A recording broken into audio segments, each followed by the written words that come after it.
We start at the Survivor Series, November 9, 1997. It was Bret the Hitman Hart taking on Shawn Michaels for the WWE Championship.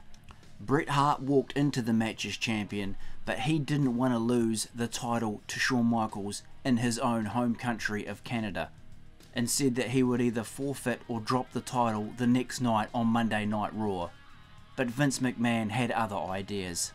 He knew Bret Hart was just about to leave for WCW, and he didn't want to take the risk of the Hitman taking the WWE World Heavyweight Championship to World Championship Wrestling, so he wanted the belt off the Hitman there and then that night at the Survivor Series. And Vince got exactly what he wanted. At the end of the match, Shawn Michaels put Bret the Hitman Hart in a sharpshooter, the Hitman's own finishing move, and referee Earl Hebner rang the bell, with the Hitman not even submitting. The belt was given to Shawn Michaels, and the Hitman, as it is all now famously known, was totally screwed in his last match in the WWF. The company that Bret Hart had literally given his blood, sweat and tears to had just turned their backs on him. It was a really sour note for the Hitman to go out on. And this incident at the Survivor Series seemed to start off a chain reaction in the Hitman's life, where things just went from bad to worse. As the Hitman said he would do, he went to WCW.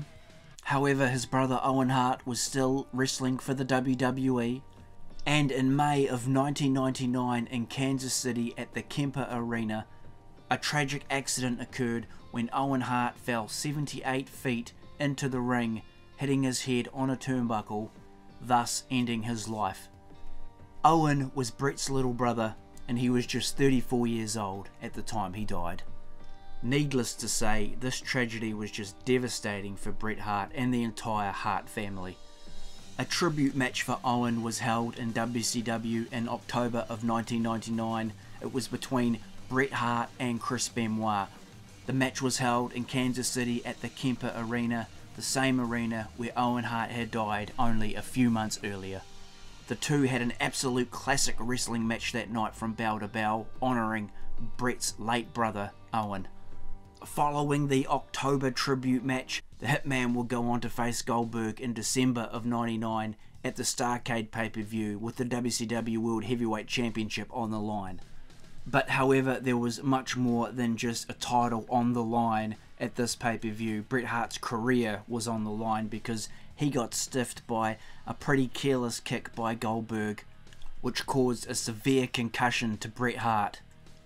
Hart would receive other concussions during that match and following that match. Thus, he had to hang up his wrestling boots and end his career. The Hitman was only 42 years old when this incident occurred, so it is fair to say he would have had a lot more wrestling in him to come. And for wrestling fans, it was a great pity to lose the Hitman from the wrestling scene, a fan favourite to many, a very tragic way for him to go out. A tragic and pointless way. We fast forward to May of 2002 with another tragic death occurring. This time, Bret Hart's brother-in-law, Davey Boy Smith, the British Bulldog. He had married Bret the Hitman Hart's sister, Diana. The two had divorced in 2000. However, of course, Davey Boy Smith was just like family, just like a brother to Bret. It was reported that the British Bulldog had died of a heart attack. Again, very young, only 39 years old. Just another tragedy in Bret Hart's life. Then, only 1 month after Davey Boy Smith passed away, it was June of 2002, where Bret the Hitman Hart himself got divorced from his longtime wife, Julie. The couple had been married since 1982 and had 4 children together. It was only hours after his divorce where Bret Hart suffered a stroke after hitting his head in a bicycle accident. The Calgary Herald reported that Hart hit a pothole, flew over the handlebars of the bike and landed on the back of his head. Hart suffered total paralysis on his left side, which required months of physical therapy.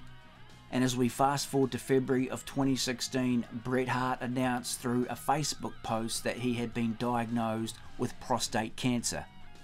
It was thought that the Hitman had totally beaten the disease. However, he commented through Facebook saying that although the surgery was a success, that he and his doctors were optimistic he would continue to be monitored every 3 months by doctors until he can actually be cancer free. And as if the Hitman didn't need one extra thing to bring him down, it was in April of 2019 at the WWE Hall of Fame ceremony when Bret Hart became a 2-time Hall of Famer when he was inducted as a member of the Hart Foundation alongside Jim Neidhart, Bret's former tag team partner in the Hart Foundation, who passed away in 2018. During Hart's speech, an audience member charged into the ring and tackled Hart and his niece Natalya to the ground, but they were quickly saved by multiple wrestlers and security, and after several minutes, Hart continued his speech. WWE later released a statement saying that the attacker was sent to the local authorities. I've only got one thing to say to that guy that did that to Bret at the Hall of Fame. What a f***ing idiot. Bret Hart, you are a legend.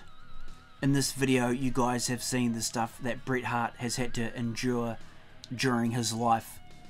That isn't only enough stuff to deal with for one lifetime, that's enough stuff to deal with for about 10 lifetimes, right? The Hitman always said he can take a licking and keep on ticking. Well, you've certainly done that. Bret Hart, the excellence of execution, you are truly the best there is, the best there was, and the best there ever will be.